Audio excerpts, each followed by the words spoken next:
Bem-vindo ao Rádio Noturno, contos misteriosos e histórias de suspense, como os causos que os avós contavam. História 1: O Quarto do Fundo. A chuva fina vinha acompanhando a BR fazia quilômetros, como um ruído constante grudado no vidro. Os faróis recortavam placas enferrujadas, postos quase vazios e, de vez em quando, um letreiro de neon cansado piscando no meio da escuridão. Quando Marcelo viu a placa torta de Hotel Imperial, 500 metros, sentiu mais alívio do que desconfiança. O tanque estava no fim, a vista ardia, e o limpador de para-brisa já parecia hipnotizar. Ele saiu da pista para uma rua de terra batida, onde a água formava poças escuras e profundas como olhos. À frente, um prédio de 2 andares, fachada descascada, letras meio apagadas e um cheiro de mato molhado misturado com gasolina vinda de algum lugar no escuro. Marcelo estacionou perto da recepção, debaixo de uma marquise de telha de amianto. O som da chuva batendo ali em cima fazia um eco metálico, abafando o barulho da estrada. Havia um carro prata parado no canto, com os vidros escurecidos, o motor parecia desligado, mas Marcelo sentiu aquele silêncio tenso de carro ocupado. Ele desceu, esticou as costas, sentindo a camisa grudada de suor e o cheiro um pouco azedo de estofado de carro. O ar da noite estava úmido e frio, e um cachorro latiu de algum lugar atrás do hotel, um latido curto, repetido, como se marcasse a chegada de alguém. Lá dentro, a recepção tinha uma luz amarelada, meio fraca, que não alcançava direito os cantos. O balcão de madeira tinha riscos profundos, e um sino pequeno, manchado, descansava ao lado de um caderno de registro com folhas amareladas. "Boa noite, tem quarto?" perguntou, a voz rouca de cansaço. O recepcionista demorou um segundo para tirar os olhos da TV. Quando olhou, examinou Marcelo de cima a baixo, como se tentasse encaixá-lo em alguma lembrança. "Tem sim." "Só para o senhor?" "Só eu." O homem puxou o caderno e passou as páginas devagar demais, como se estivesse ganhando tempo. Marcelo reparou que, de vez em quando, ele olhava de canto de olho para o telefone fixo ao lado, o fio enrolado, o aparelho encardido. "Estrada tá vazia hoje", comentou o recepcionista, como quem fala sozinho. "O senhor pegou chuva lá atrás?" Marcelo respondeu que sim, escreveu o nome, placa do carro, cidade de origem. O recepcionista passou uma chave de metal pesado, com um chaveiro de plástico vermelho rachado, quarto 17, fundos. "Esse é silencioso. Fica no fim do corredor, ninguém incomoda." Ao ouvir a palavra fundos, um arrepio leve subiu pelas costas de Marcelo. Era uma sensação boba, ele pensou, só desgaste de estrada. Pegou a chave, agradeceu e saiu. Atrás dele, por um segundo, o telefone tocou, um som agudo quebrando o barulho da TV. Marcelo ouviu o homem atender, abrir a boca para falar, então reduzir a voz até virar só um murmúrio incompreensível.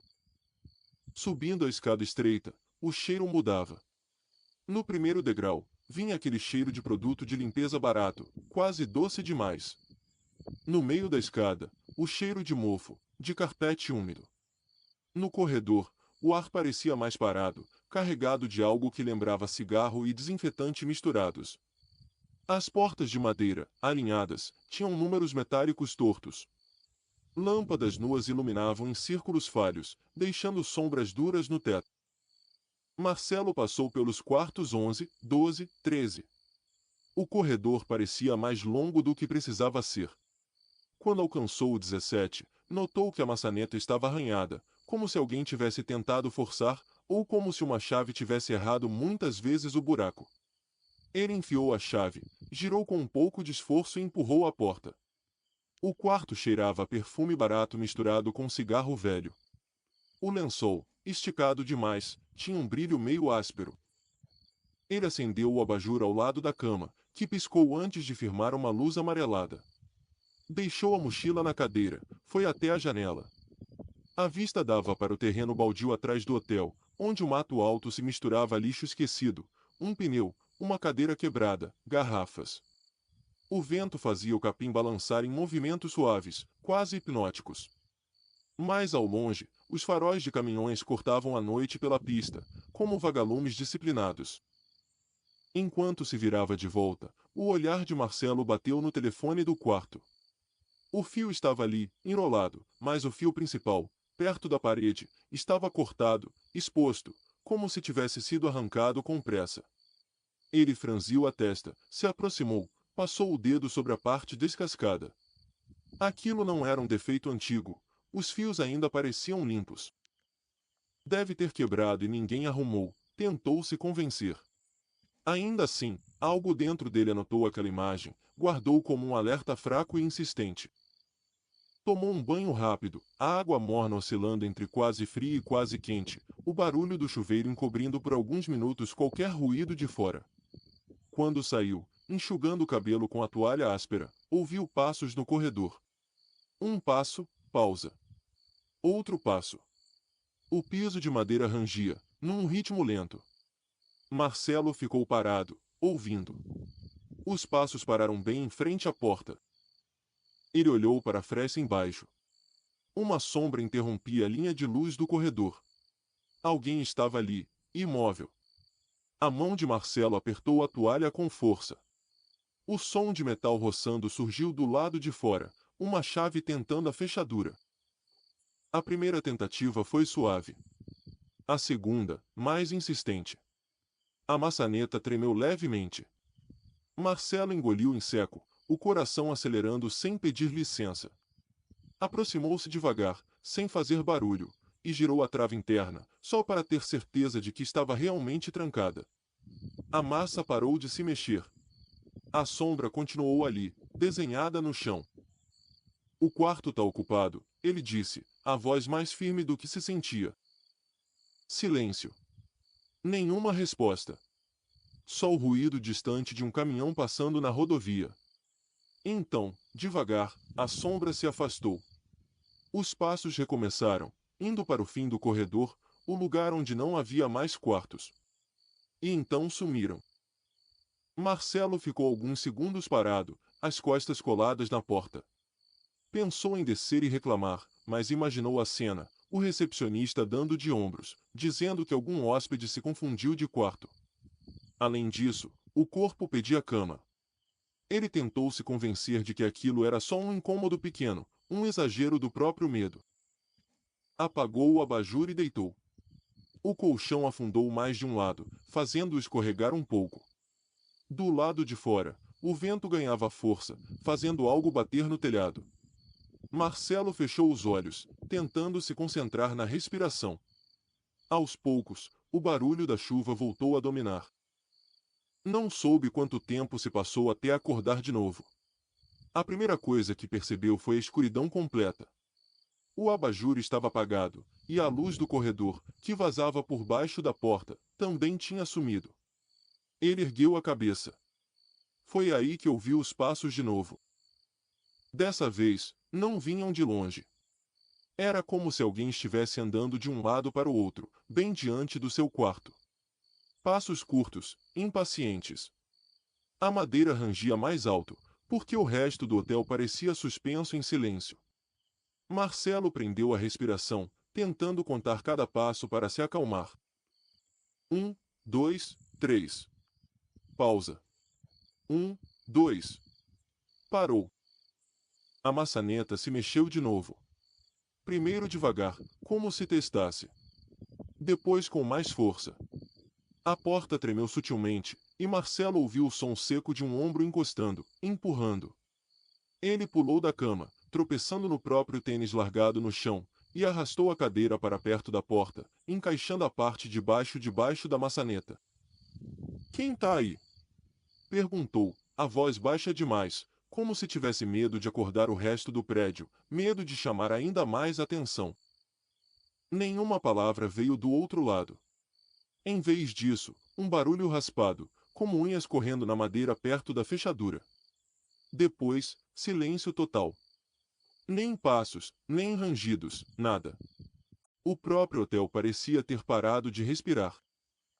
Marcelo encostou o ouvido na porta, o coração batendo tão alto que ele tinha dificuldade de escutar qualquer outra coisa. Foi então que ouviu, quase imperceptível, uma respiração do lado de fora. Alguém encostado na porta, tão perto que o ar passava pelo vão com um som mínimo. Ele recuou 2 passos, como se o gesto pudesse afastar a presença. Dentro da cabeça, 1000 explicações tentavam se atropelar: assalto, pegadinha, engano de quarto, algum louco. Nenhuma delas parecia totalmente satisfatória. Todas tinham falhas, brechas, buracos por onde o medo se infiltrava. Em um impulso, Marcelo decidiu não esperar o próximo movimento. Pegou a mochila, jogou dentro dela carteira, celular, carteira de motorista, as coisas mais importantes. Olhou para a janela. Era baixa, com uma tranca simples. Do lado de fora, apenas o terreno baldio e, alguns metros adiante, o estacionamento. Ele levantou a veneziana com cuidado, tentando não deixar que rangisse. O ar frio entrou, trazendo o cheiro de terra molhada e lixo. Olhando para baixo, viu que não era tão alto, um segundo andar baixo. Se pulasse, talvez só sentisse o impacto nas pernas. Melhor do que ficar preso ali, com alguém tentando entrar. Atrás dele, a cadeira arranhou o piso levemente. A maçaneta cedeu um pouco mais. A pessoa do lado de fora, ou o que quer que fosse, percebia que a trava interna estava resistindo. Marcelo não pensou 2 vezes. Passou uma perna pela janela, sentindo o batimento do próprio coração nos dedos. Depois a outra. Segurou-se no batente e se deixou cair. O chão foi mais duro do que esperava, um choque que subiu pela coluna, mas ele manteve o equilíbrio. Ficou agachado por um segundo, ouvindo. Nenhum grito, nenhum alarme. Só a chuva mais fraca agora e o zumbido distante da rodovia. Correu curvado até os carros estacionados. O carro prata ainda estava lá, no mesmo canto. Agora, porém, o vidro do motorista estava um pouco abaixado. O suficiente para que Marcelo visse, por um segundo, uma silhueta dentro. Alguém parado, imóvel, observando na direção dos fundos do hotel, de onde ele acabará de sair. O impulso foi direto. Marcelo se jogou para dentro do próprio carro, trêmulo, as mãos errando a chave. Quando finalmente conseguiu ligar o motor, olhou pelo retrovisor. Um vulto se mexeu dentro do carro prata, como se alguém tivesse se endireitado no banco. Ele engatou a marcha e saiu rápido demais, jogando água para os lados. O pneu cantou na terra molhada antes de encontrar a firmeza do asfalto. A estrada apareceu à frente como uma faixa escura infinita, cortada pelos faróis. Marcelo acelerou, a respiração aos poucos tentando acompanhar o ritmo do motor. Durante alguns quilômetros, tudo pareceu normal. Só ele, a pista, poucos caminhões lá adiante. Até que, pelo espelho interno, viu 2 faróis surgirem ao longe, aproximando-se com constância, sem pressa demais. Não era um caminhão, a altura era de um carro comum. Marcelo diminuiu um pouco, só para conferir. Os faróis também diminuíram. Aumentou a velocidade, os faróis mantiveram a distância. Uma linha invisível ligava os 2 carros naquela escuridão. No peito, o medo voltou a ficar quente. Ele desviou para uma área de escape, uma espécie de recuo de caminhoneiro com um posto simples e um bar ainda aceso. Entrou ali abruptamente, como se tivesse acabado de lembrar de algo importante. O carro atrás continuou na pista, seguiu reto, desaparecendo na curva seguinte. Marcelo ficou alguns segundos parado, com o motor ligado, ouvindo o próprio pulso nos ouvidos. Poderia ter sido coincidência, alguém indo no mesmo ritmo, nada mais. Poderia. Mas, ao lembrar da respiração atrás da porta, da chave forçando a fechadura, do telefone cortado e do carro prata parado no canto, a palavra coincidência lhe pareceu estreita demais. Naquela noite, ele dormiu num banco desconfortável do bar, com luzes fluorescentes acesas e caminhoneiros conversando alto ao lado. No dia seguinte, fez questão de seguir direto para casa, sem se arriscar em hotéis antigos de beira de estrada. Até hoje, quando dirige à noite e os faróis de um carro aparecem no retrovisor, mantendo exatamente a mesma distância por muitos quilômetros, Marcelo sente o estômago revirar. Ele muda de faixa, diminui, acelera, testa. Se o outro carro imita os movimentos, Ele se lembra do quarto 17, da respiração na porta, do carro prata de vidros escuros. E percebe que, no escuro da estrada, o que mais assusta nem sempre é o que se vê, mas quem está vendo você. História 2, o quarto conjugado. A estrada parecia um túnel infinito, cercado de nada por todos os lados. Era noite fechada, e o painel do carro iluminava o rosto de Ana e o de Lucas, seu filho de 8 anos, com aquele brilho esverdeado de relógio digital. O rádio chiava entre estações, pegando, de vez em quando, uma música velha, uma propaganda, uma voz distante que sumia rápido. O ar-condicionado soltava um sopro morno, misturado ao cheiro de salgadinho e suco de caixinha aberto horas antes. Quando o letreiro Motel e Hotel Estrada Real, 2 quilômetros apareceu, com lâmpadas piscando e metade das letras apagadas, Ana não pensou 2 vezes. Já passava da meia-noite, e ela não queria continuar dirigindo naquela rodovia quase sem acostamento, onde cada farol oposto parecia vir em cima dela. Entrou no acesso de terra, sentindo o carro tremer no cascalho, enquanto uma fileira de postes baixos, com luz amarela fraca, conduzia até um pátio amplo. O lugar era um híbrido estranho. De um lado, garagens individuais com portões meio enferrujados, para os casais discretos. Do outro, um prédio simples de 2 andares, com quartos para viajantes, sacadas pequenas e cortinas pesadas. Na recepção, uma televisão passava um jogo repetido, volume baixo. A moça do balcão mascava chiclete, apoiada no celular, a luz azul refletida nos olhos. Ana entrou com Lucas pela porta de vidro que arranhou no trilho. O cheiro de desinfetante forte se misturava a algo adocicado, talvez um aromatizador exagerado tentando cobrir odores mais antigos. Lucas fungou, fazendo careta. Mãe, cheira a banheiro de shopping velho, sussurrou. É só uma noite, filho. Amanhã cedo a gente chega na casa da vovó. A moça levantou os olhos, avaliou os dois rapidamente. Vai querer quarto de hotel, né? Perguntou, sem muita vontade. Tenho 8, lá em cima. Tem 2 camas. Ana assentiu, preenchendo os dados rápidos. Nome, documento, placa do carro. Quando mencionou que estava só com o filho, a moça ergueu uma sobrancelha, mas não comentou nada. Entregou a chave com um chaveiro grande, escrito 8, vista estacionamento. Subindo a escada, o som mudava. O barulho distante da TV da recepção ficava para trás, substituído pelo de um ventilador de teto em algum quarto, batendo um leve tac-tac-tac. A cada degrau, o cheiro de produto de limpeza se misturava com um de cigarro antigo impregnado nas paredes. O corredor do andar de cima era estreito, com um piso de cerâmica fria e lustres pequenos, luz amarelada e fraca. O quarto 8 ficava quase no final, perto de uma porta de serviço. Ana colocou a chave, girou. A porta abriu com um rangido leve. O interior era simples: 2 camas de solteiro, lençóis de algodão áspero, um armário estreito, uma TV pequena pregada na parede e uma janela com vista para o estacionamento. O ar tinha aquele cheiro de um recém-limpo, que escondia um fundo de umidade. Lucas largou a mochila sobre uma das camas e correu até a janela, grudando o rosto na cortina pesada. Olha, dá para ver nosso carro. Falou empolgado. Ana ouviu o som de caminhões passando na rodovia, ao longe, um fluxo constante de motores. Aquele ruído, de certa forma, a tranquilizava, significava que havia movimento, gente, vida ali perto. Fechou a porta, girou a chave por dentro e passou o trinco. Ao lado da cama, notou outra porta, mais estreita, com um trinco simples. Curiosa, bateu levemente. Nenhuma resposta. Era a clássica porta conjugada, ligando 2 quartos. Ela tentou girar, trancada. Tomaram um banho rápido, revezando, a água morna cheirando a cloro. Lucas colocou o pijama, deitou na cama mais próxima da janela, abraçando o travesseiro.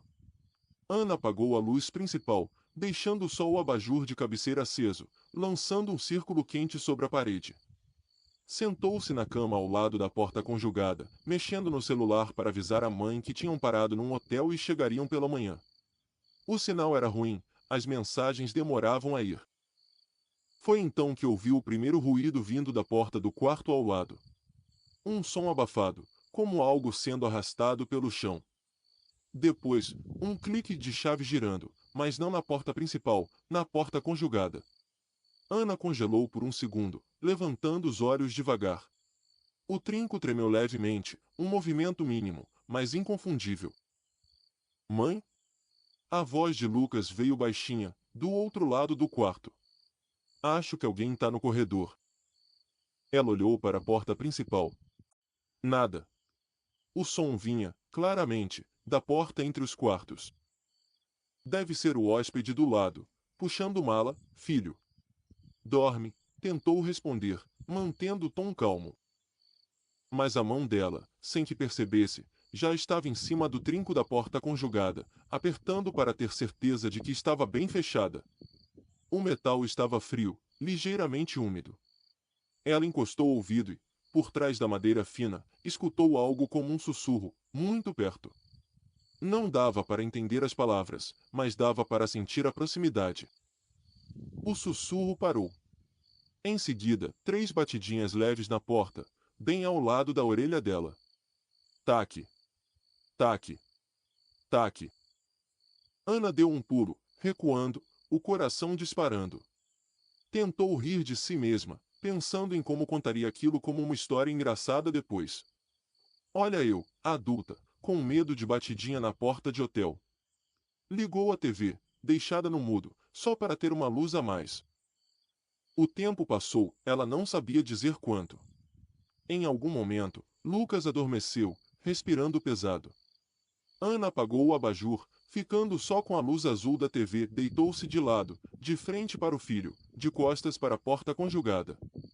Tentou, de verdade, dormir.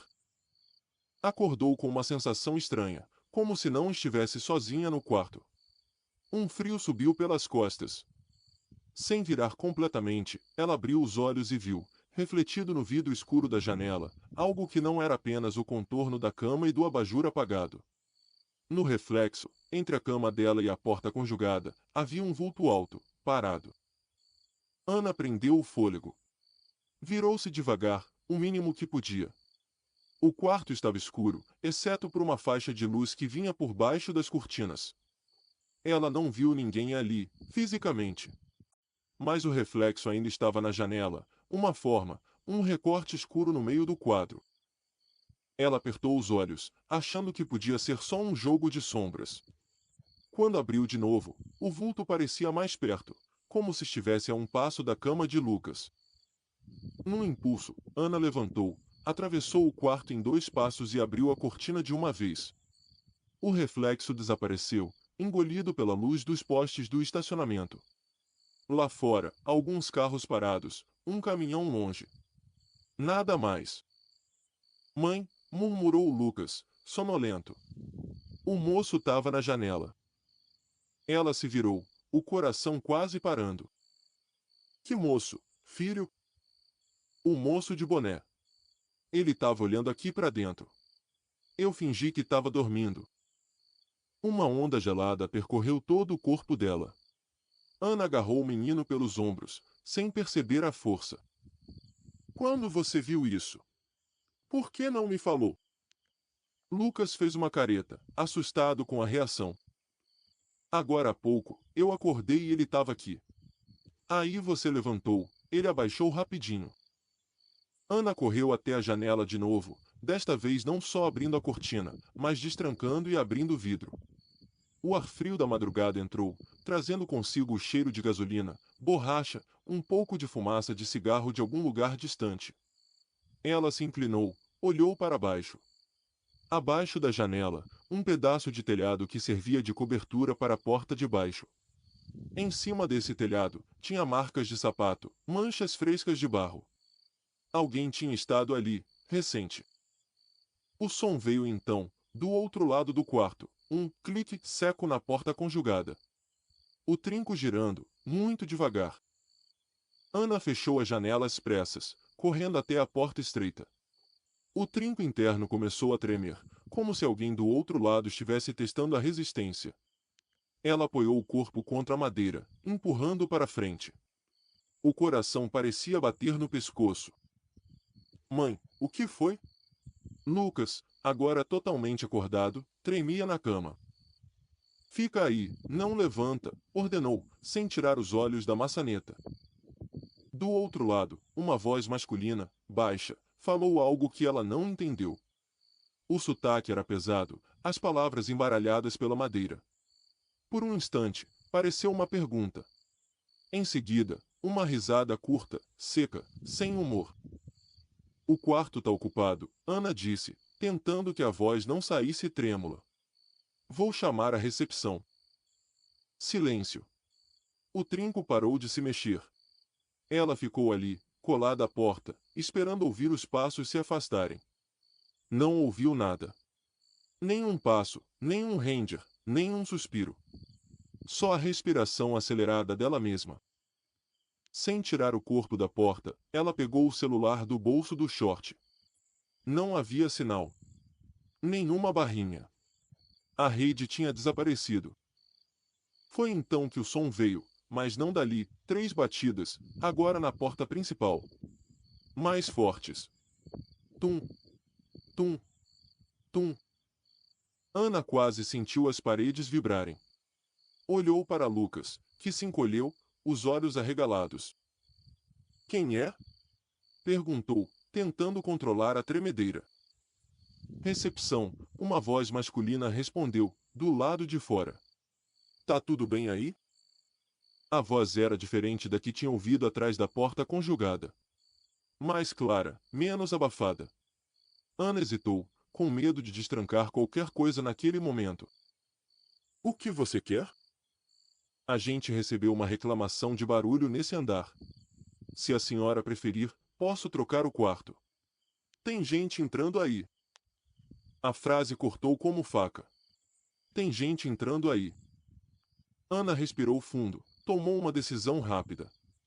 Pegou a mochila de Lucas, jogou para ele. Calça o tênis. Agora.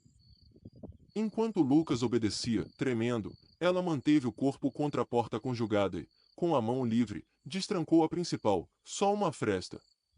Viu um homem de uniforme simples, camisa com o logotipo do motel, crachá pendurado. Os olhos dele buscaram rápido o interior do quarto. Tranca essa porta aí, ele sussurrou, apontando com o queixo para a conjugada. E vamos descer. Tem alguém do outro lado, Ana respondeu, a voz falhando. Eu sei. A gente tá tentando achar esse cara faz tempo. As palavras bateram nela como um vento mais gelado que todos os da noite. Sem discutir, ela puxou a porta principal, abriu o suficiente para Lucas passar correndo, agarrado à mochila. Mantendo ainda o corpo na porta conjugada, trancou de novo a principal ao sair, como se isso pudesse conter o que quer que estivesse no quarto ao lado.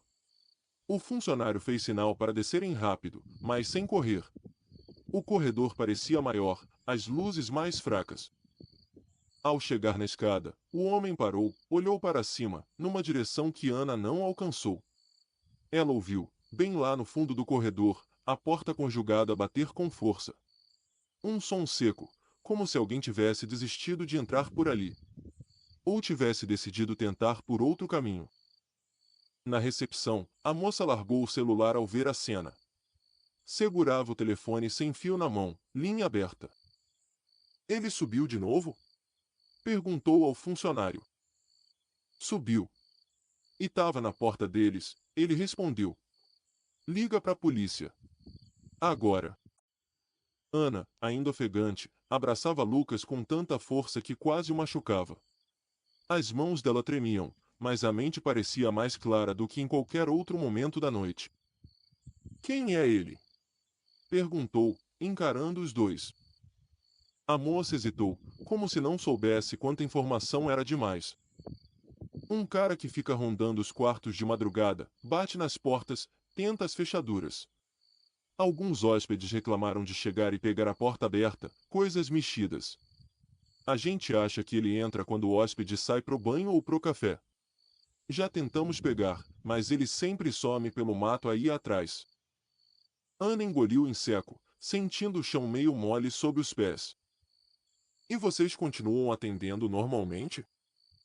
O funcionário deu de ombros, como quem carrega um cansaço mais velho do que aquele problema. Se a gente fechar, a estrada passa por cima da gente. A gente só tenta cuidar. A polícia demorou, como sempre parece demorar na madrugada de uma cidade pequena. Quando chegou, só encontrou pegadas no telhado embaixo das janelas, marcas de barro pela escada de serviço e a porta do quarto ao lado entreaberta. Lá dentro, o cheiro de cigarro recente e um colchão fora do lugar, como se alguém tivesse se sentado ali, esperando algo. Ana não quis outro quarto. Pediu o dinheiro de volta, juntou as coisas às pressas e saiu, mesmo sendo quase 3 da manhã.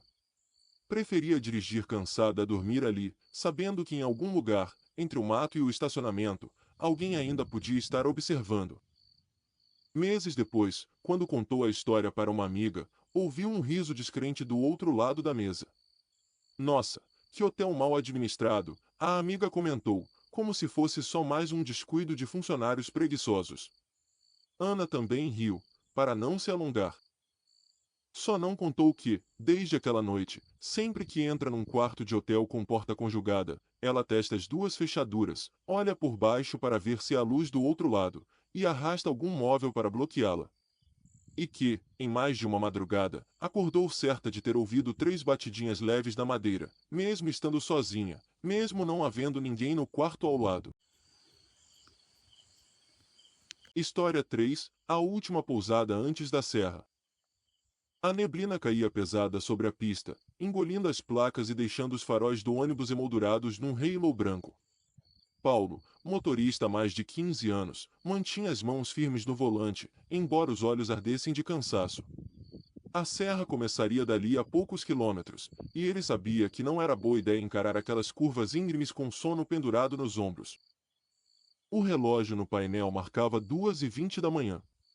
A maioria dos passageiros dormia, cabeças pendidas, bocas entreabertas, alguns cochilando com o cinto frouxo. O cheiro dentro do ônibus era uma mistura de desodorante, plástico aquecido e aquele odor indefinível de viagem longa. No fundo, uma criança choramingou, mas logo se calou. Foi quando ele viu, à direita, uma placa meio torta surgindo por entre a neblina: Pousada da Serra, restaurante 24 horas, 800 metros. A seta apontava para uma estrada de terra que sumia num breu espesso. Paulo olhou para o retrovisor interno, avaliando os rostos apagados dos passageiros, e tomou a decisão rápida. Pegou o microfone. Pessoal, boa noite. A gente vai fazer uma parada rápida para descanso antes de pegar a serra. Quem quiser descer para ir ao banheiro ou comer alguma coisa, aproveita agora, porque depois é só mais lá na frente. Alguns olhos se abriram, cabeças se ergueram. Um ou outro resmungou, outro agradeceu. Paulo manobrou o ônibus até a entrada de terra, sentindo o veículo tremer ao sair do asfalto. A neblina parecia ficar ainda mais densa ali, abraçando o ônibus como algodão úmido. A pousada surgiu alguns minutos depois, um prédio térreo comprido, com vagas de estacionamento na frente e um letreiro iluminado por lâmpadas fluorescentes trêmulas. Ao lado, um restaurante simples, luz branca forte, mesas de plástico, uma TV ligada num canal de clipes sertanejos. O cheiro de fritura e café velho atravessou o vidro assim que ele abriu a porta do ônibus. 20 minutos, pessoal, avisou. Não se atrasem, por favor. Os passageiros desceram em pequenos grupos, arrastando chinelos e tênis, bocejando. Paulo esperou todos saírem, conferiu o interior rapidamente, trancou a porta e desceu também. O ar frio da madrugada bateu no rosto, trazendo um pouco de energia. Ele entrou no restaurante, pediu um café e um pão na chapa. Sentou-se perto da janela, de onde podia ver o ônibus parado, silencioso, envolto por uma névoa que o fazia parecer mais distante do que realmente estava. Enquanto comia, ouviu os murmúrios dos passageiros misturados à conversa baixa do atendente com um homem de jaqueta escura, sentado ao balcão. O homem falava pouco, a voz grave. De vez em quando, olhava pela janela para o ônibus, com uma atenção que incomodou Paulo. Vocês passam aqui direto? O atendente perguntou, puxando assunto. Às vezes, Paulo respondeu. Hoje a serra tá brava. Melhor dar uma pausa. O homem de jaqueta escura virou o rosto, mediu Paulo com um olhar rápido. Muita gente dormindo lá dentro? Perguntou, casual demais. Paulo sorriu, mas não respondeu diretamente, desviando. Ônibus quase cheio. Tem horário para cumprir. O homem deu de ombros, voltou a olhar para o café na frente dele. Mas algo na maneira como ele tinha feito a pergunta ficou ecoando na cabeça de Paulo. Depois de comer, Paulo foi até o balcão pagar. Enquanto o atendente passava o valor na maquininha, o homem de jaqueta cochichou alguma coisa para o funcionário, muito baixo. O funcionário apenas balançou a cabeça, sem encarar Paulo. Ao sair do restaurante, o silêncio do pátio pareceu diferente. Menos comum, mais denso. Ele olhou em volta. Alguns passageiros fumavam perto da porta, outros voltavam ao ônibus. O homem de jaqueta havia sumido. Paulo abriu a porta, deixando as pessoas subirem. Contou mentalmente: 23, 24, 25. Faltavam 2. Observou o restaurante. Ninguém conhecido. Olhou para os banheiros externos, portas fechadas. Tá faltando gente, murmurou para si mesmo. Foi até os sanitários masculinos, bateu na porta. Tem alguém aí do ônibus da Serra? Nenhuma resposta. O cheiro de água sanitária e umidade escapava por baixo da porta. Ele bateu de novo, mais forte. Nada. Voltou ao ônibus, subiu, pegou a lista de passageiros. 2 nomes chamaram atenção: um homem viajando sozinho, poltrona 9, uma jovem, poltrona 16. Ele caminhou pelo corredor, conferindo os números. A poltrona 9 estava vazia. A 16 também.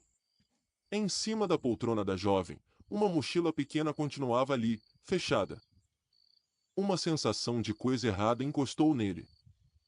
Desceu novamente, foi até a recepção da pousada, uma salinha apertada atrás do restaurante, cheia de porta-retratos antigos nas paredes. Chamou o atendente. Tem 2 passageiros meus que não voltaram. Vocês viram alguém passar por aqui? O atendente coçou a cabeça, evitando o olhar de Paulo. Acho que um rapaz perguntou se tinha quarto para descansar um pouco. Mas não fechou nada, não. Só isso. E uma moça? Uns 20 e poucos anos, cabelo preso. Não vi, não. A resposta veio rápido demais, lisa demais. Paulo não acreditou completamente, mas não tinha prova de nada. Ainda assim, algo dentro dele começou a montar uma história que ele preferia não ver completa. Um homem de jaqueta escura, interessado em saber quantos dormiam no ônibus. Um passageiro que pergunta por quarto e não fecha nada. Uma moça que some, deixando a mochila. Nesse momento, a porta lateral da pousada se abriu, rangendo. Um corredor estreito se revelou, com luz fraca e algumas portas entreabertas mais adiante. O ar que saiu dali era mais frio, cheirando a produto de limpeza e algo metálico. Paulo sentiu um arrepio subir pela nuca. Ali são os quartos? Ele perguntou, apontando com o queixo. São, sim. Mas estão quase todos vazios hoje. O senhor quer um para tirar um cochilo? Paulo negou com a cabeça. O atendente parecia ansioso demais para mantê-lo longe daquele corredor. Não, obrigado. Só preciso achar meus passageiros. Voltou ao pátio, pegou o celular e tentou ligar para o número de contato que constava na passagem do homem da poltrona 9. Caixa postal. O da jovem tocou 2 vezes e caiu. O sinal ali parecia dançar entre uma barrinha e nenhuma. Ele estava prestes a entrar de novo no ônibus, para tentar pensar melhor, quando ouviu vozes baixas vindo de trás do prédio, numa área de serviço pouco iluminada. Um riso curto, uma frase cortada pelo vento.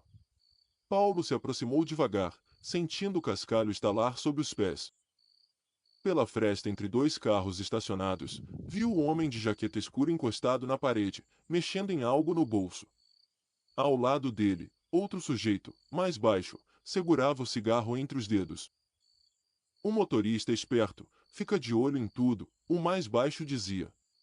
Não vai ser fácil mexer naquele ônibus, não. A gente espera, respondeu o homem de jaqueta. Na serra, se ele parar por causa de qualquer coisa, um pneu, um barulho, aí é só subir. Ninguém escuta nada naquele nevoeiro. O cigarro fez um rastro vermelho no escuro. Paulo sentiu o sangue gelar. E os dois? Perguntou o outro. Já estão resolvendo. Um deles veio por vontade própria, o outro, a gente dá um jeito. Paulo recuou, o coração martelando, o peito apertado. Voltou para o ônibus quase correndo, mas tentando parecer calmo. Ao entrar, trancou a porta por dentro antes de engatar o motor. Alguns passageiros olharam, confusos. Pegou o microfone de novo. Senhores passageiros, mudança de planos. Vamos seguir direto pela serra, sem mais paradas. Quem quiser ir ao banheiro, tem um no fundo do ônibus. Murmúrios percorreram o corredor. Uma senhora reclamou, um jovem perguntou se estava acontecendo alguma coisa. Paulo engoliu a verdade. A neblina tá fechando, não é seguro ficar parado aqui. Ele ligou o ônibus, deu a partida. Pelo espelho, viu o atendente da pousada saindo apressado, fazendo sinal. Viu também, mais ao fundo, o homem de jaqueta encarar o veículo com um olhar estreito, sem se mover. Paulo fingiu não ver, colocou o ônibus em movimento e saiu pelo caminho de terra, voltando à rodovia. Na pista a neblina parecia ainda mais espessa, mas, de alguma forma, a estrada lhe pareceu um lugar mais seguro do que a pousada. Dirigiu com atenção redobrada, as mãos úmidas no volante. De vez em quando, olhava para os retrovisores externos. A cada curva, tinha medo de ver faróis surgindo atrás deles, muito próximos. Mas nenhuma perseguição aconteceu. Ninguém tentou forçar o ônibus a parar. A serra foi vencida devagar, com paciência. Algumas horas depois, o sol começou a dar sinais tímidos no horizonte, afastando aos poucos a neblina. Quando finalmente chegaram à próxima rodoviária grande, Paulo estacionou o ônibus, desligou o motor e pediu que todos aguardassem um minuto. Levantou-se, foi até as poltronas 9 e 16. A do homem continuava vazia, a da jovem também. A mochila dela ainda estava ali, intacta. A empresa foi acionada, a polícia também. Registraram ocorrência, fizeram perguntas, examinaram a pousada da serra. Oficialmente, nada de concreto apareceu. Ninguém sabia dizer se os dois passageiros tinham descido por vontade própria e decidido ficar, ou se algo mais tinha acontecido naquele corredor mal iluminado. Naquele dia, Paulo terminou o turno com um peso que não cabia nos ombros. O relatório anotou: 2 passageiros desceram e não retornaram. Informada a autoridade competente. Na prática, o que ficou foi a lembrança das frases sussurradas atrás da cozinha, do jeito como os homens falavam do ônibus como se ele fosse um alvo, do olhar do atendente desviando das perguntas certas. Desde então, sempre que alguém fala em parada rápida em pousada de estrada, Paulo sente o estômago apertar. Ele passou a escolher com cuidado onde para, a evitar lugares isolados demais, a observar com mais atenção quem circula pelo pátio. Às vezes, quando a serra está coberta de neblina e o painel marca a mesma hora daquela noite, ele se pega pensando nos 2 nomes da lista que nunca foram riscados como desembarcados. E percebe que, nas estradas, não é só o risco das curvas que assusta, é o que pode acontecer nos lugares onde a gente decide, por alguns minutos, baixar a guarda. História 4. A pousada das câmeras. O vento soprava em rajadas, fazendo as árvores retorcidas da beira da estrada gemerem como madeira velha. Júlia dirigia há horas, com a playlist do celular repetindo as mesmas músicas e as luzes do painel marcando uma madrugada que parecia não passar. Ao lado, na carona, Rafael já cochilava, a cabeça encostada no vidro, a boca meio aberta. O som dos pneus no asfalto era quase hipnótico. Quando a chuva começou a engrossar de repente, obrigando os limpadores a trabalhar no máximo, Júlia sentiu o carro deslizar por um segundo numa poça mais funda. O coração deu um salto, e ela percebeu que precisava parar. O GPS mostrava um grande vazio à frente, mas um ícone de hospedagem piscava alguns quilômetros atrás, numa estradinha secundária. Ela respirou fundo, fez o retorno no próximo viaduto e voltou, guiando pelo rastro dos próprios faróis. A placa surgiu depois de alguns minutos, Pousada Horizonte Antigo, 1 quilômetro. O letreiro era de madeira escura, letras brancas descascadas, iluminado por um holofote fraco. A entrada era uma subida íngreme de paralelepípedo, ladeada por árvores. O carro subiu rangendo, pneus escorregando um pouco na pedra molhada. A pousada apareceu no topo, um casarão antigo com telhado inclinado, varanda comprida e janelas altas. A luz amarela da recepção vazava por vidros embaçados. Havia poucos carros no estacionamento de terra batida, alguns cobertos por uma camada fina de poeira, como se estivessem ali há muito tempo. Rafael acordou quando Júlia estacionou, piscando confuso. Onde a gente tá? Pousada. Não dá para seguir com essa chuva, respondeu, desligando o motor. O som da tempestade ficou mais alto sem o ruído do carro. Eles desceram, correndo até a varanda. A madeira úmida rangia sob os pés, soltando um cheiro de velho misturado com verniz. Na porta de vidro, um adesivo antigo dizia Wi-Fi, quase apagado. Júlia reparou em algo que não via há muito tempo, uma pequena câmera de segurança, presa no canto do teto, com a luzinha vermelha acesa.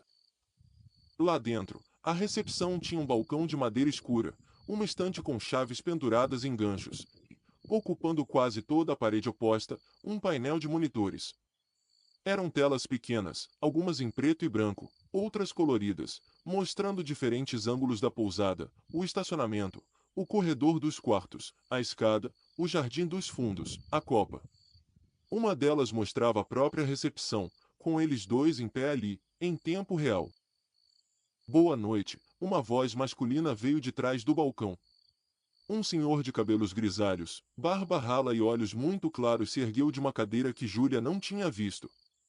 Usava um suéter de lã e um sorriso educado, mas que não chegava aos olhos. A estrada não tá boa hoje, hein? Nem um pouco, Júlia respondeu.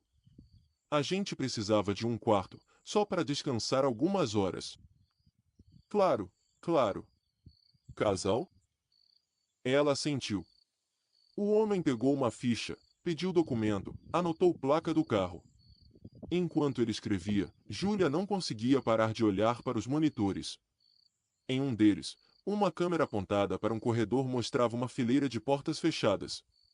Em outro, o estacionamento vazio, exceto pelo carro deles. Em mais um ângulo estranho da escada interna, visto de cima, como se alguém espiando por um buraco no teto. Temos o quarto 5, no andar de cima. É um dos melhores. Vista pro vale, se o tempo abrir, comentou o dono, entregando a chave de metal com um chaveiro pesado de madeira. O sinal do celular aqui em cima é meio ruim, mas o Wi-Fi ajuda. E qualquer coisa, ele apontou para os monitores. A gente vê tudo. Segurança total. Rafael riu sem graça. Que bom, né? Subiram a escada de madeira, que rangia em cada degrau. Nas paredes, quadros com fotos antigas do casarão, de antes de virar pousada. Em algumas, grupos de pessoas posavam na varanda, sorrindo para a câmera. Os rostos estavam um pouco desbotados, mas as janelas ao fundo eram as mesmas de agora, e isso dava uma sensação estranha de repetição.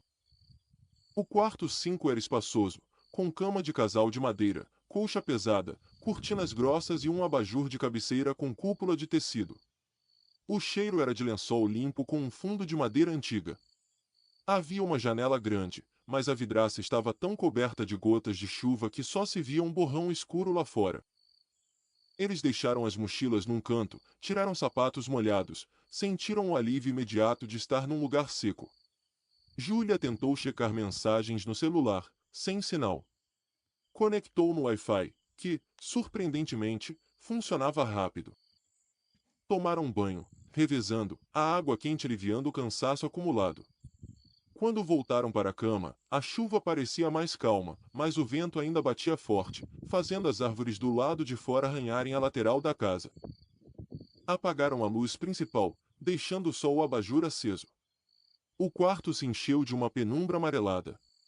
Rafael, exausto, deitou e dormiu quase imediatamente. Júlia tentou acompanhar, mas seu olhar era puxado, de tempos em tempos, para a porta. Ao lado da maçaneta, algo chamou a atenção dela, um furinho minúsculo na madeira, na altura do olho de alguém mais baixo, talvez uma criança. Aproximando o rosto, ela viu que era um orifício realmente atravessado, com um discreto círculo de metal em torno, como se tivesse sido um olho mágico em algum momento, retirado depois. Coisa antiga, pensou, afastando-se. O sono finalmente veio, pesado. Ela não saberia dizer quanto tempo dormiu até acordar com uma sensação clara de estar sendo observada. Não foi barulho. Não foi luz. Foi só um incômodo, um alerta que se acendeu dentro dela. Abriu os olhos devagar. O abajur ainda estava aceso, a luz suave. Rafael roncava baixinho, de lado. O quarto parecia igual. Mas, quando seus olhos passaram pela porta, ela viu algo que a deixou imóvel, a sombra de pés, no lado de fora, bem embaixo da fresta. Não era o jogo da luz, nem ilusão. 2 pés parados, apagando parte da faixa de luz do corredor. Alguém estava ali, em silêncio, diante do quarto. O coração de Júlia começou a bater mais rápido. Ela se levantou devagar, sem fazer barulho demais, e se aproximou da porta. Os pés continuavam ali. De repente, um clique extremamente leve veio da maçaneta, como um teste cuidadoso. Ela engoliu em seco. Rafael, chamou, quase num sussurro. Ele se mexeu na cama, sem acordar completamente. Do lado de fora, nada de voz, nada de batida. Só a presença, firme, imóvel. Júlia prendeu a respiração e, num impulso, levou o olho até o furinho na madeira. Sabia que não era uma boa ideia, mas fez mesmo assim. Por menos de um segundo, viu algo, um pedaço de pele muito próxima, talvez uma bochecha, talvez um canto de boca. Era tão perto que ela quase sentiu o ar do outro lado. A pessoa estava colada à porta, olhando para dentro por aquele mesmo orifício. Júlia recuou como se tivesse levado um choque, tropeçando no tapete. Um rangido na madeira do corredor indicou que os pés se mexeram. A sombra foi ficando menor, se afastando. Ela correu até a cama, sacudiu Rafael com força. Acorda. Tem alguém na porta. Quê? Ele murmurou, ainda no meio do sonho. Deve ser o dono. Não bateu. Ficou parado. Olhando. Pelo buraco da porta. A expressão dele mudou, o sono sumindo na mesma hora. Tranca a corrente, ele disse, levantando rápido. Júlia já tinha girado a chave, mas agora também passou a corrente, o único reforço extra. Ficaram os dois ali, em pé, ouvindo. Nada. Nenhum passo no corredor, nenhum ranger. O silêncio da pousada era estranho, como se todo o resto da casa estivesse esperando algo. Vamos descer e falar com ele, Rafael sussurrou. Não vou conseguir dormir assim. Quando abriram a porta, o corredor estava vazio. Apenas as luzes fracas, o carpete velho, algumas portas. As câmeras de segurança, presas no teto em pontos estratégicos, os acompanhavam com suas lentes escuras. Na recepção, o dono da pousada estava sentado diante do painel de monitores, os olhos fixos nas telas. Ele virou a cabeça quando os dois apareceram, mas não pareceu surpreso. Aconteceu alguma coisa? Tinha alguém parado na porta do nosso quarto. Sem bater. Olhando pelo buraco, Júlia começou, sentindo a própria voz tremer. Não era você, né? O homem franziu a testa, depois olhou rapidamente para um dos monitores, que mostrava o corredor do andar de cima. A imagem tremia levemente, como se a câmera estivesse mal fixada. Eu não saí daqui. Devem ter sido outros hóspedes. Às vezes se confundem de quarto. Não tinham passos, Rafael retrucou. Ficou parado. Muito tempo. O dono suspirou, apoiando as mãos no balcão. Eu entendo o desconforto, mas ele apontou para os monitores novamente. Nada aconteceu, certo? As portas estão trancadas, vocês estão bem. A pousada é cheia de câmeras. Se tivesse algo errado, eu veria. Júlia seguiu o olhar dele para as telas. Um monitor mostrava o corredor, mas a imagem tinha um delay pequeno, meio segundo de atraso. O suficiente para que qualquer coisa que acontecesse em tempo real parecesse sempre um pouco atrás. O senhor pode voltar à gravação de agora a pouco? Ela perguntou. Ele hesitou, passando a mão na barba rala. O sistema de gravação andou falhando esses dias. As câmeras mostram ao vivo, mas nem sempre grava. Coisa antiga, sabe? A resposta veio pronta demais. Então, quer dizer que vocês veem tudo, mas não fica registrado? Rafael insistiu. Estamos arrumando. Júlia sentiu-se observada não só pelas câmeras, mas também por aqueles olhos claros do dono, que pareciam medir cada reação, cada palavra. De repente, percebeu que ali não era apenas um lugar cheio de câmeras, era um lugar onde alguém se acostumara a ver sem ser visto. Eles voltaram para o quarto, mas o sono tinha desaparecido. Rafael encostou a cadeira na porta, como um obstáculo a mais. Júlia pegou uma toalha e amarrou em volta do buraco, improvisando uma espécie de tampão. O vento lá fora havia diminuído, mas o silêncio dentro parecia ainda mais pesado. Em algum momento, Rafael acabou cochilando, de cansaço puro. Júlia ficou acordada, deitada de lado, olhando para a porta.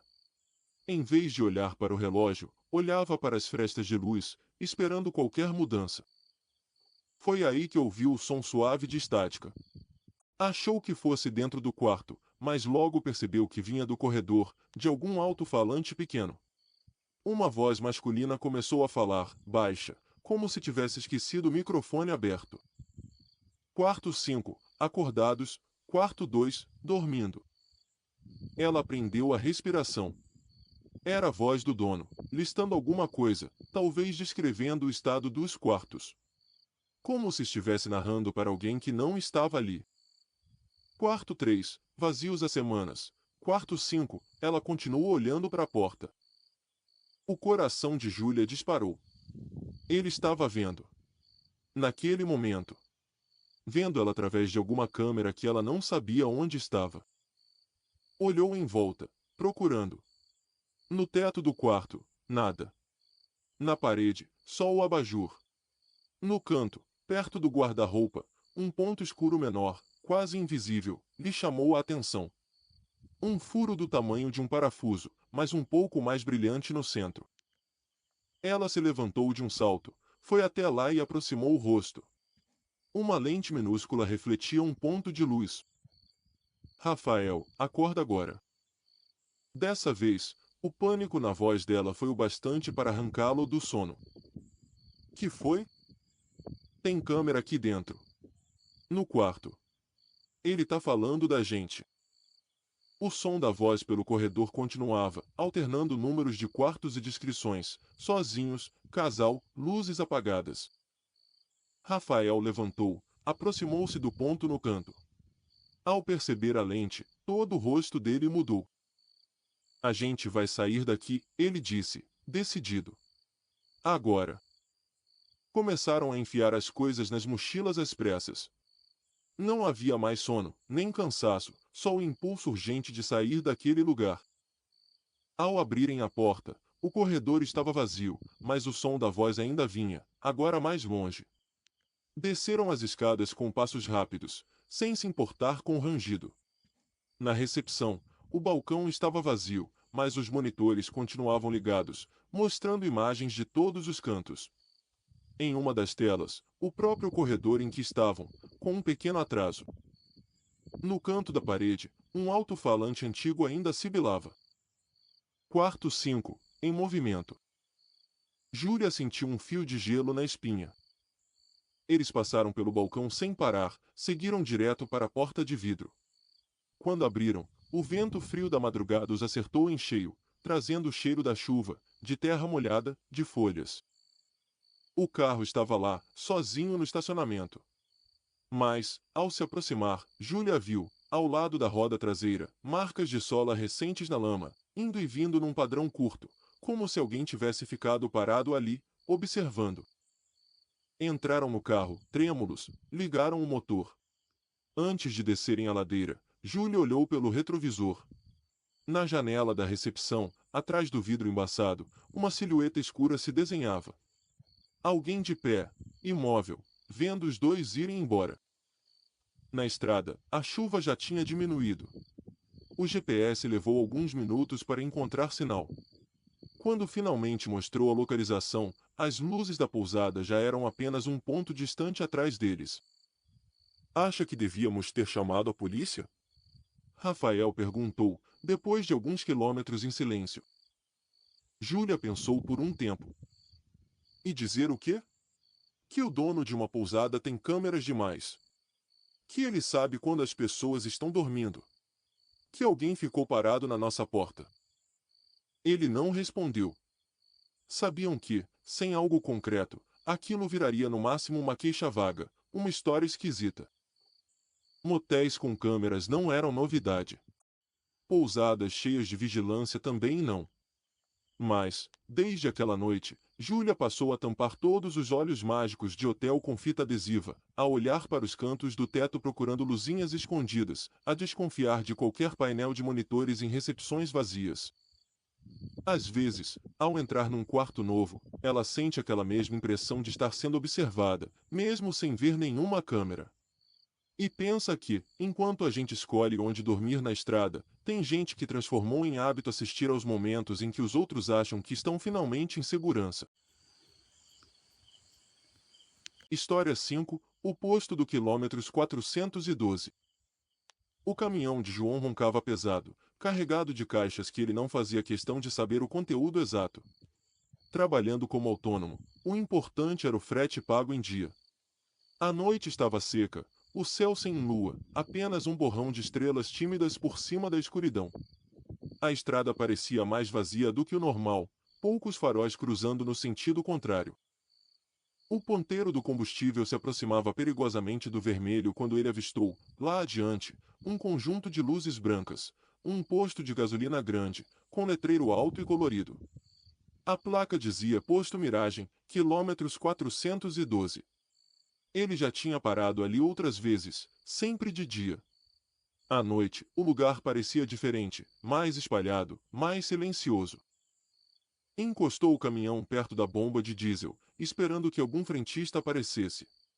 O cheiro de combustível e borracha quente subiu, familiar, quase reconfortante.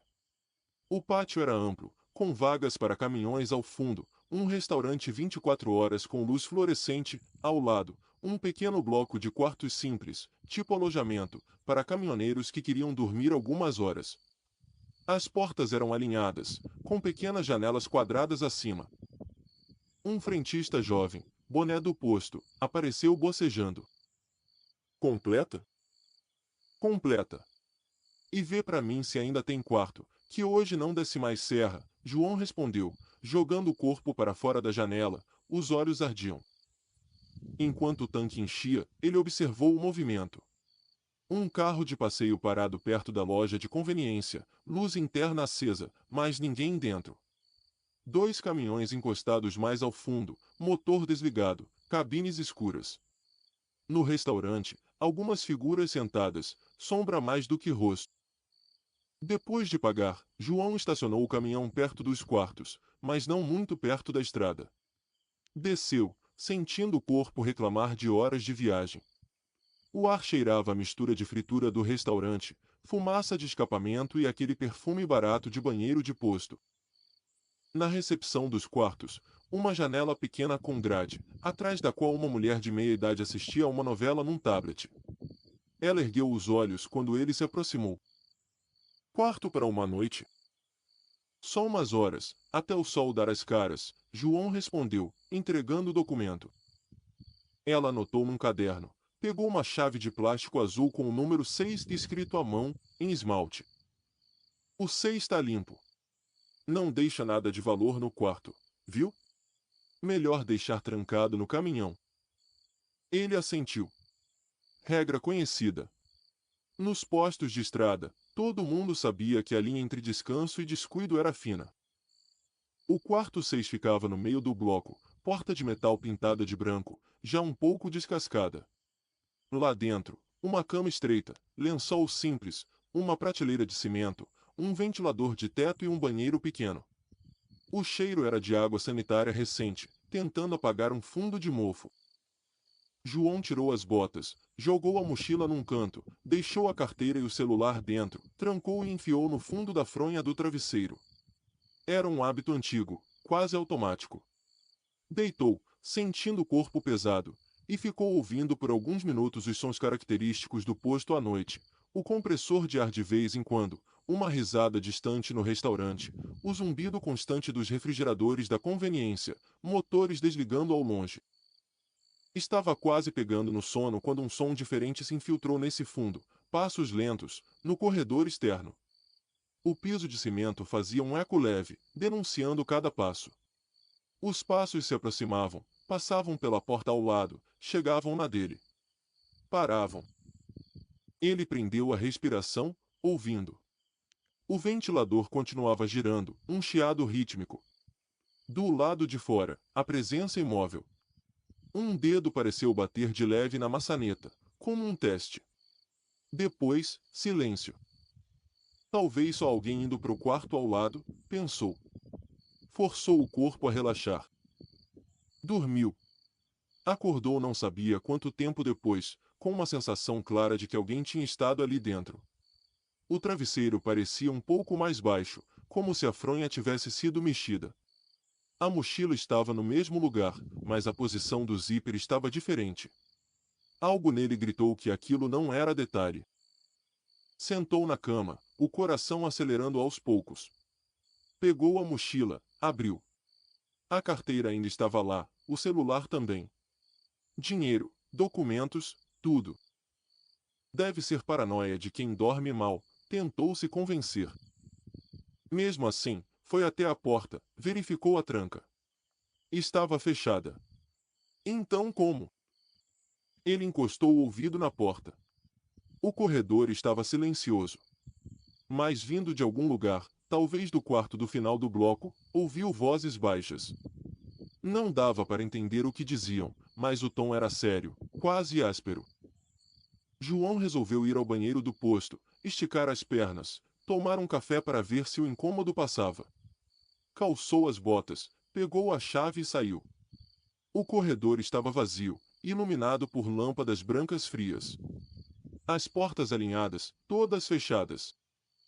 Enquanto caminhava, passou pela porta do quarto 9, de onde pareciam vir as vozes. Fez menção de seguir, mas uma frase clara vazou pela fresta. É esse caminhão azul. Carregado, sem escolta. João congelou. Ele tinha um caminhão azul. Encostou-se na parede, com cuidado, para não fazer sombra na fresta sob a porta. Ouviu melhor. O horário é perfeito, outra voz respondeu, mais rouca. De madrugada, ninguém presta atenção. É só ele sair, a gente faz o carro quebrar um pouco para frente, aí para todo mundo. E se ele não parar? Sempre param. O estômago de João virou. As mãos começaram a suar. Aquilo era conversa de roubo, talvez sequestro. E o alvo, pelo jeito, era ele. Ele recuou de costas, devagar, até a esquina do corredor. O coração batia tão alto que tinha medo que os homens do quarto ouvissem. Correu para o banheiro, mas passou direto. Foi até a loja de conveniência, entrou, fingindo procurar algo nas prateleiras. O ambiente interno, com luz forte e música baixa, parecia outro mundo. Pegou um café e foi ao caixa. A mesma mulher que lhe entregará a chave agora atendia um caminhoneiro que comprava cigarros. João esperou a vez, tentando parecer normal. Dona, começou, a voz falhando. Você conhece todo mundo que está hospedado aí hoje? Ela deu de ombros. Mais ou menos. Tem uns de sempre, tem caminhoneiro que nunca vi. Por quê? Ele hesitou. Dizer ou não dizer? Acusar ou não acusar? Tô achando o movimento meio estranho. Ela olhou por cima do ombro dele, na direção dos quartos. Estranho aqui é normal, meu filho. Mas se ouviu alguma coisa esquisita, é melhor ficar esperto. João quis insistir, mas algo na expressão dela lhe disse que ele teria que se virar sozinho. Pegou o café, sentou numa mesinha, mas o corpo não relaxava. A cada cliente que entrava, a cada risada lá fora, ele imaginava estar sendo observado. Depois de alguns minutos, voltou para o caminhão, em vez de ir para o quarto. Subiu na cabine, fechou a porta, trancou. A sensação de estar naquele espaço que era tão familiar, quase uma extensão da casa, deu a ele uma falsa segurança. Ligou o rádio, mas deixou o volume no mínimo. Apoiou a cabeça no encosto, olhos fechados, tentando pensar. Se seguisse viagem, poderia cair numa emboscada alguns quilômetros adiante. Se ficasse ali, perto de gente que falava em seu caminhão azul, também não era exatamente seguro. De repente, um feixe de luz passou pela janela da cabine. Alguém lá fora apontava uma lanterna. A luz varreu a lateral do caminhão, demorando-se um pouco na porta. João se encolheu no banco, apagando o painel com um toque. A lanterna passou, seguiu em frente. Ele ouviu passos na brita do pátio, indo e vindo. Minutos depois, vozes.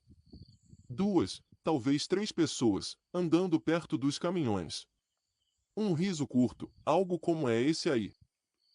Ele respirou fundo, sentindo o coração querer pular pela boca. Sem ligar o motor, ligou a bateria apenas o suficiente para acionar o rastreador instalado pela transportadora. Apertou um botão discreto, sob o painel, que enviava um sinal de alerta silencioso, informando de situação suspeita. O protocolo dizia que, em alguns minutos, alguém da empresa ligaria. Mas o celular dele estava no quarto. Belo esperto, xingou a si mesmo, em silêncio. Ficou ali, imóvel, ouvindo o som dos passos, até que eles se afastaram. Pelo pequeno espaço da cortina da cabine, viu, ao longe, um carro preto velho rodando devagar pelo pátio, passando por trás dos caminhões como quem não quer nada. Decidiu que não podia ficar esperando. Ligou o motor, o barulho alto cortando o silêncio do posto. Engatou a marcha, começou a andar em direção à saída. Ao passar pela frente da loja de conveniência, viu a mulher da recepção na janela, olhando com uma expressão que ele não soube decifrar. Entre preocupação e costume. Ela ergueu a mão, num gesto pequeno, que podia ser boa viagem ou boa sorte. Na saída, perto da bomba, o frentista jovem fez um sinal para que ele parasse. João ignorou. Continuou acelerando, olhando a estrada à frente. Pelo retrovisor, viu o frentista falar algo para 2 homens que estavam perto de um carro escuro. Eles se viraram na mesma hora, focando o caminhão que se afastava. A estrada, àquela altura, era uma faixa preta cercada de escuridão. João acelerou mais do que gostaria. Alguns quilômetros depois, os faróis de um carro surgiram no retrovisor, aproximando-se rápido. Ele apertou o volante, sentiu o suor escorrer pelas costas. Poderia ser qualquer carro. Poderia não ser. O veículo chegou perto o bastante para que ele distinguisse o contorno pela sombra.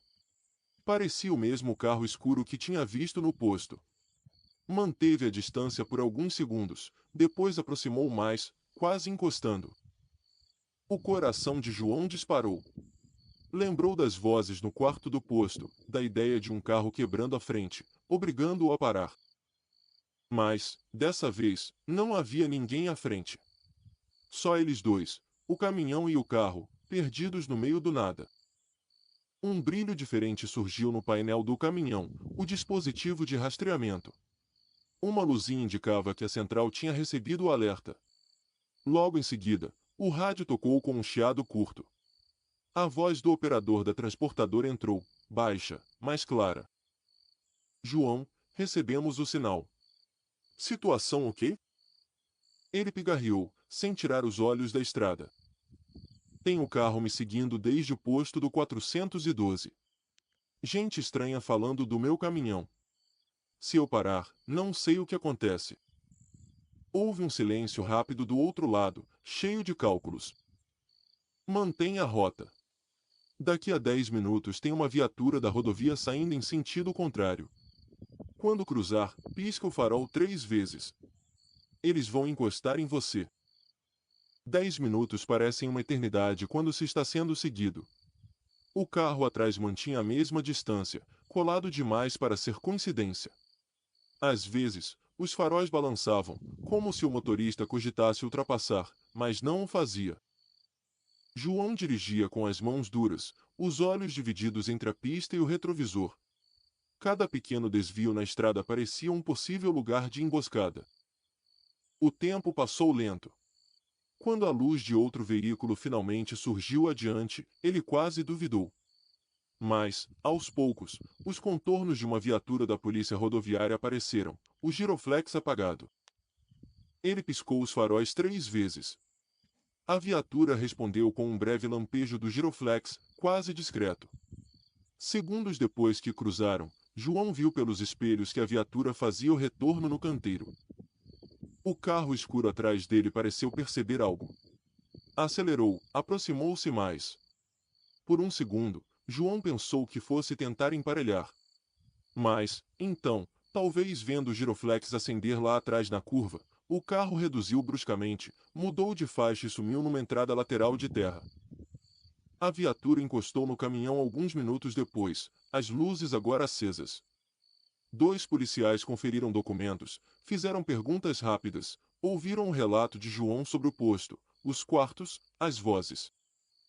A gente conhece aquele lugar, um dos policiais comentou, trocando um olhar com o colega. Sempre que dá, passa lá para dar uma olhada. Mas nunca pegamos nada em flagrante. Então é isso? Eu sigo e pronto? João perguntou, sentindo a mistura de alívio e irritação. A gente vai colocar no relatório, avisar a equipe. Talvez seja hora de fazer uma visita mais cuidadosa lá. Mas, por enquanto, o senhor segue. Ele voltou para o caminhão, mãos ainda trêmulas, mas o peito um pouco mais leve. Continuou viagem até o amanhecer, sem mais ser seguido, sem mais sinais de carro escuro. Dias depois, ao comentar com outros caminhoneiros no pátio de outro posto, ouviu histórias parecidas.